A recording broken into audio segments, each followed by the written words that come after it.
So, hello, welcome to the Default Profitable Podcast, the show where we dive deep into real strategies behind starting and building a consistently profitable business. Whether you're a founder, a sales leader, or a curious dreamer just starting to think about it, this podcast is a toolkit for making profit a default setting, not a lucky outcome. I'm your host, Matt Nettleton. Today, my guests, brother and sister, David and Christina. Welcome to the podcast. Hi, Matt. Hello. Thanks for having us. No problem. So why don't we do this? I know David and I have spoken briefly in the past, but why don't you take 3 or 4 minutes, and before we talk about your business, just introduce yourself as people. We'll start with David. Uh-oh. I'm David Reynolds. I am the master electrician license holder here at Reynolds Electric. My after-work hobbies are a little bit of golf and spending time with my grandkids and children, and every now and then I let my wife come. All right. That's the gist of it.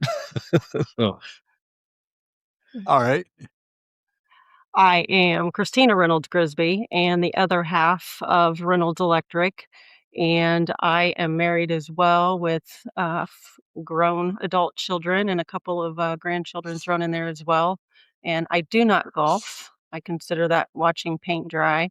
So in my spare time, I read a lot and hang out with the grandkids and things like that. So All right. You gotta let me in on how do you get your adult kids to have grandkids? Because I've got 2 adult kids and we're kind of ready for grandkids, but yeah, that's a whole nother issue.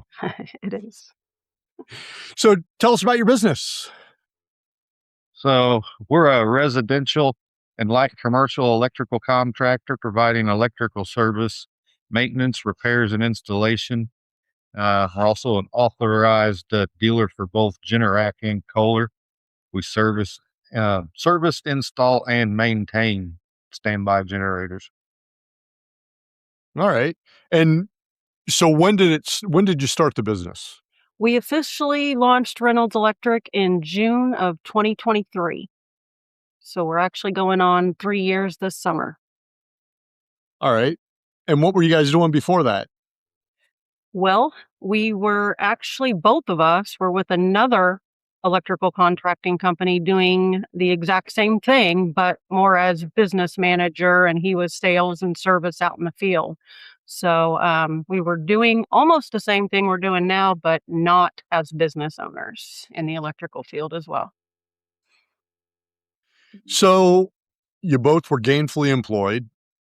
You had a paycheck that came every other week. Yep. You were doing what you knew how to do. What in the world possessed you to say, you know what, we should do this on our own?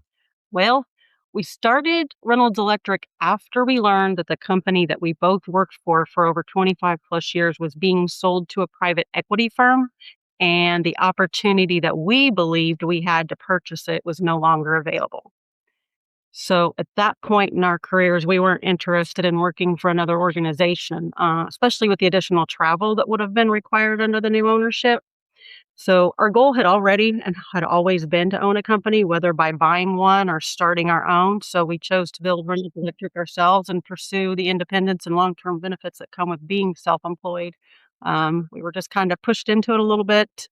As I previously mentioned, we thought we were under the impression that we were buying the company that we had actually been at for 25 plus years.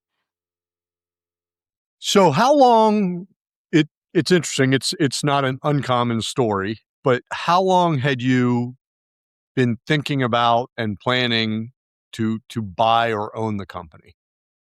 So we were actually presented the opportunity, I think it was in 2022. Okay. Yeah. And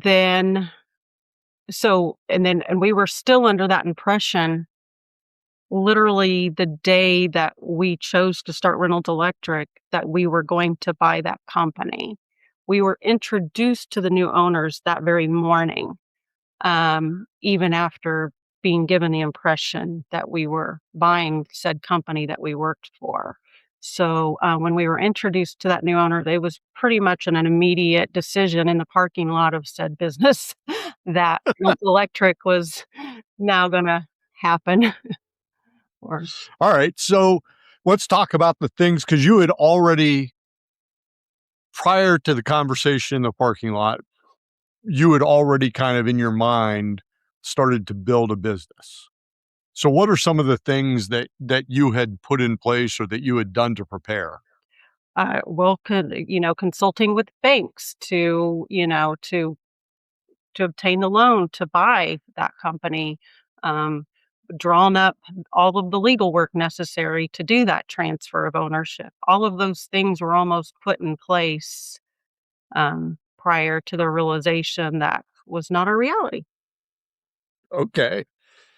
All right. And so you walk into work one morning, you find out the company's been sold, you stand out in the parking lot and you say, well, that changes our plan. Now we're going to go do our own thing. Right, You had already kind of put together a plan to run an existing business, it sounds like. right. Now, when you were putting your plan together to run the existing business, had you met with did you do any pre-planning? So let me ask it this way. One of the things that has come up repeatedly in 170 whatever episodes is that when you go to start a business, you need to have three things. You need to have a big, comprehensive strategic plan. You need to have 6 months of savings, and you need to have a clear understanding of what your clients are going to be willing to pay for. Right. So, of those three things, how many of them did you have? With the existing company being the company that we had already worked for 25 plus years, all of those things were already in place because we were just taking over what already was. Mhm. Our really only intent for change was that we were ultimately 100% of the decision makers. Um, and we already had that to a point, because the day-to-day operations were typically in our hands. Um, so all of those things were established. This company had already been around for 35, 40 plus years. So at this point, it was just a matter of technicality of signing ownership over. There wasn't going to be a whole lot of change. We intended on keeping employees, you know, customer service would not have changed, a whole lot. So all of those things, again, somewhat the benefits of a company that had already been set in place, but at the time also the opportunity to do some changes and things that we weren't able to do because of the ownership. Again, we had 95% decision making process. There's a little bit that held us back. So, All right. So you kind of had a pretty good plan, which all got destroyed in a 3-minute conversation.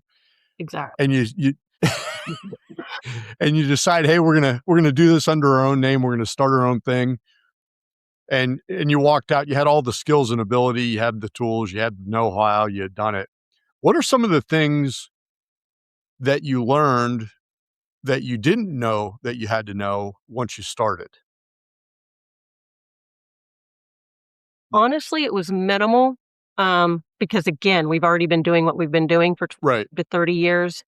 The biggest thing that we have dealt with as actually official owners of our own thing, of own Reynolds Electric, is the time commitment. Because we have our own ideals in regards to customer service, um, we talk about all the time that it would be easier to go get a Monday through Friday job and be done every day at 5 o'clock. But as business owners, because we have our own, uh, our own ideals and the customer service that we want to provide to our customers, we're always looking at our phones. We're always looking at our emails. I've responded to emails at 3 a.m. in the morning. And so it's the biggest thing is as your pride of ownership is that 24/7 commitment to always responding to everything. And that's at any given time, whether it's, most times if I'm sitting in my van next to my husband driving somewhere, I'm staring at my phone responding to a customer or answering a phone or what have you, whether it's 7 o'clock on a Friday night or 12 o'clock on Sunday. So, but the hugest thing is the time commitment. So so Stephanie Daly, who was a guest early on in the podcast, she said, if you're not willing to wake up at 3 a.m. and think about your business, Yeah. you probably shouldn't be part of it. Yeah. And that sounds like that's pretty much, Yeah. yeah. So how do you balance, in your case, right? You both have families, you grandkids, you got spouses, you got other stuff going on.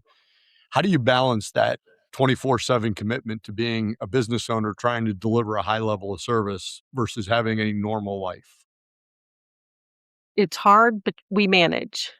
Between the two of us, we kind of bounce things back and forth through each other. I'll answer the phones, he'll respond to emails.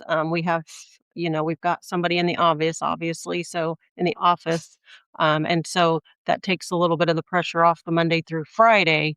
So where I'm giving on the nights and weekends, there's a little bit of give during the Monday through Friday day because I've got somebody to accommodate for me in the office. And same for him. We've managed to hire more techs out in the field. So where we're giving the extra at night and the evenings, if he's got something personal or wants to spend some time with the wife, he can take a Friday off because we've managed to hire, a reliable force that we rely on and we can depend on and that they support us as well. All right. Now, obviously, having worked in the industry for 25 years prior to owning your own place, you have some level of passion for contracting and the trades. And, now that you've been in business for yourself basically for 3 years, Yeah. how has that passion changed? It's changed by when we owned or when we worked at the previous company. Initially, um, you know, we were committed to providing the customer service that we feel as customers deserve at the old company, but it takes a different spin when it's your own company and your name is on the truck driving around their neighborhoods. So Yes. that's huge. And so, and and over the years, we've seen the reputation that the industry can have at times: poor communication, lack of follow through, and questionable business practices. So even electricians, often, jokingly referred to as a Sparky, sometimes have a reputation for not cleaning up after themselves on sites, things like that. So we're committed to doing things differently by being responsive, transparent, standing behind our work. And it's those little things that make a difference. So leaving a job site clean, respecting a customer's home or business, and paying attention to the details that reflect professionalism. Um, for for us, it's about providing skilled electrical services while operating with professionalism and integrity that the customers can trust and not being the typical contractor customers have come to expect. And I say all the time in communicating with other people, I want to be able to sleep at night. And for me to be able to sleep at night is by providing the service in a customer's home that I would expect to get in my home from another provider. Yeah. I think a lot of my contractors, you mentioned Sparky. A lot of my contractor clients talk about, the reputation gets destroyed by chucking a truck. Exactly. Mhm. And, chucking a truck shows up with a cool set of TV repair tools, makes a mess of a job, Yeah. and then the person thinks that that's what an electrician does, or that's what a plumber does, or that's what an HVAC guy does, and that's just not true. Right. So, what do you when you look back over the 3 years, what do you wish you knew when you had started? From my perspective, I wish I would have pushed myself earlier to learn more outside of the niche I was working in. In our previous company, our focus was mainly on residential and light commercial. But because of that, I never really fully learned the estimating and bidding process for the larger commercial and industrial projects. So I got comfortable within my role instead of taking the initiative to expand beyond that knowledge for my day to day responsibilities. So looking back, it's something I would have done differently because having that experience would have put us in a better position for broader opportunities and help support our current company's growth. It would have been a lot easier back then to do that than it is now because I'm so strapped for time. Makes it a little difficult to get out there and expand my knowledge when I'm so busy working with what I got. That's one of the things that most business owners don't realize is that if you want to learn something new, you have to say no to something you're currently doing. Yes, absolutely. And there's such a balance of, hey, listen, if I say no to something, I miss out on that job. That creates a problem. Yes, it does. Yeah, one of the biggest things I've learned is that being a perfectionist can sometimes slow progress. So, as a new business owner, I tend to analyze everything, revisit decisions repeatedly, and make constant adjustments trying to get things just right. While attention to detail is important, I've realized that waiting for perfection can be a very progress prohibitive. When we started Reynolds Electric, that showed up really quick in our marketing, and David will vouch for this. I'm sure he got frustrated with me because everything from the logo to the van wraps and the branding, I would review, tweak, and rethink decisions over and over and over again and still not feel completely satisfied. Again, like him, looking back, I wish been more comfortable moving forward once something was solid and professional instead of trying to make it perfect. Um, as a business owner, progress and consistency, I have learned often matter more than perfection. Yeah, that's a mediocre plan executed violently and immediately beats the hell out of a great plan Yeah, done 60 days from now. right. Yep. I was actually having a conversation with a colleague one day and uh, communicating my frustration with myself of, just as my husband calls it analysis paralysis. And my colleague said, yes, always progress over perfection. And I try to keep that in my head all the time as I'm doing things. And like I said, tweaking something a million times. Yes. Yeah. So I'm sure you guys have had this happen where you're sitting around and somebody that somebody who's an electrician, somebody who works at a big corporation, whatever, says to you, and they look at you and they say, hey, listen, you guys are self-employed. And I'm thinking that I want to start my own thing, but I need advice. What would you tell somebody, or what do you tell somebody in those situations? The first thing I would tell a potential future business owner is to do your research and then do a little more research, but not to Christina's extent where you get analysis paralysis is what she called it. Yeah. Take the time to understand everything involved before starting a business, which includes realistic income expectations, which in the beginning could be none. Zero. Licensing requirements, startup costs, time commitment, and what it actually takes to operate day to day. Also should probably evaluate your marketing approach, identify your ideal customers, and determine whether there's a real demand for the service in your area, since some trades can be saturated.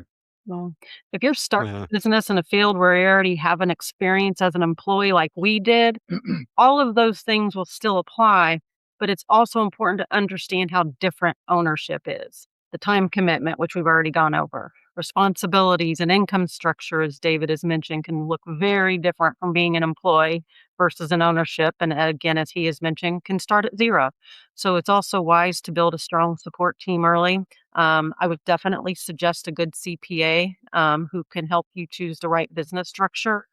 That's the one thing, because where we had been for 25 plus years, it had already been established. So I didn't have that experience to um, start that business from the ground up. So I definitely right. needed that help and to determine whether we should be formed as an LLC, an S corp, or another option out there and guide. So definitely find that CPA, that advice to guide you through the financial side from the beginning. Yeah, that's been a consistent piece of advice is the two things you don't want to save money on is your attorney and your accountant, Right. Exactly. but pay those people. So, and having a plan is great. Did you guys use Have you used SCORE or any outside mentors to help you with your planning? No. No. Okay. All right. So here's one final question. You know, if 2026 Christina or 2026 David could go back and talk to the 2023 version of yourself the night before you open, maybe in the parking lot, you guys decided that, hey, we're going to start this. And you could say to yourself, listen, everything works out. You'll be fine. It'll be good. But tomorrow, when Reynolds Electric is a real thing, here's the first thing you should do. What's that first thing? So when we were out in the parking lot and we looked at each other, and I think one of us said, how does Reynolds Electric sound? I immediately went home, registered with the state, and did all of those things. Yep.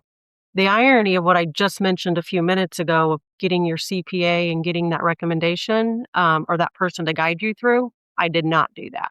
So I'm giving that advice now. So well, the funny thing is, right? Everybody says, "Oh, you should have a strategic plan, and you should have 6 months of savings, and you should have a clear understanding of what your client."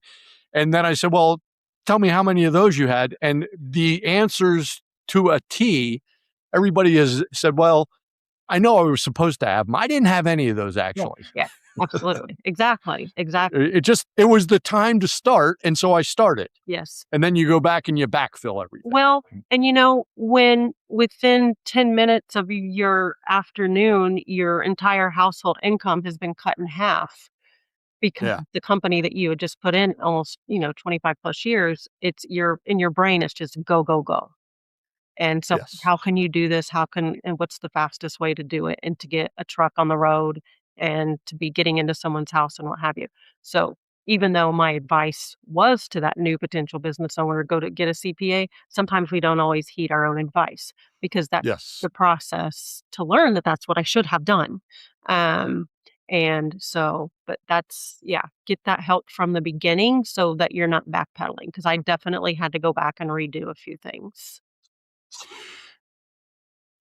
How long after you opened, did it take for you to get your first job? That goes back to my analysis paralysis because David and I were committed to not putting our trucks out in the field until we had professional marketing set up and at least the minimum of a Facebook page and all of those things. So again, back to my goals for perfection, that hindered us quite a bit.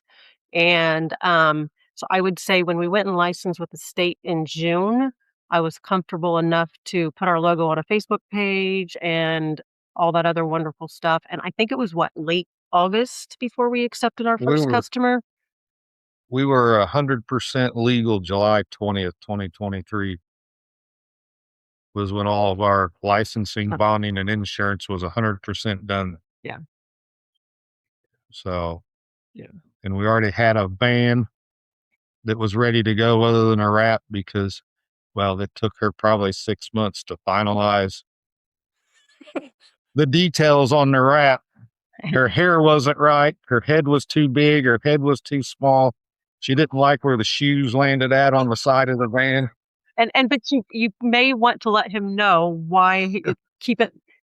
He failed to let you know that our logo is our caricatures. So that may have came with a little bit more context that you needed to know to understand that. Well, the funny thing is I have watched one of my clients has gotten, he had 14 iterations of his business card before he was happy with it. Yeah. And he was a marketing guy and he's like, no, it's just, I want this. And people are like, we can't tell the difference. But, if you're a business owner and that's your thing and you're chasing perfection, your feet sitting wrong on the vehicle wrap is a big deal. Yeah, it is to me anyway. So any other advice for somebody who's an aspiring business owner? again, just educate yourself, do your research, get those professional people in place to assist you. Um, Maybe throw that if you're like me and, strive for perfection, get those people that don't strive for perfection so they can tell you that it's okay and to move on. Let me ask you a question. With all of this, do you wish you had done it sooner? Absolutely. Oh, if I could go back in time, I would have did this 20, 30 years ago. Yeah.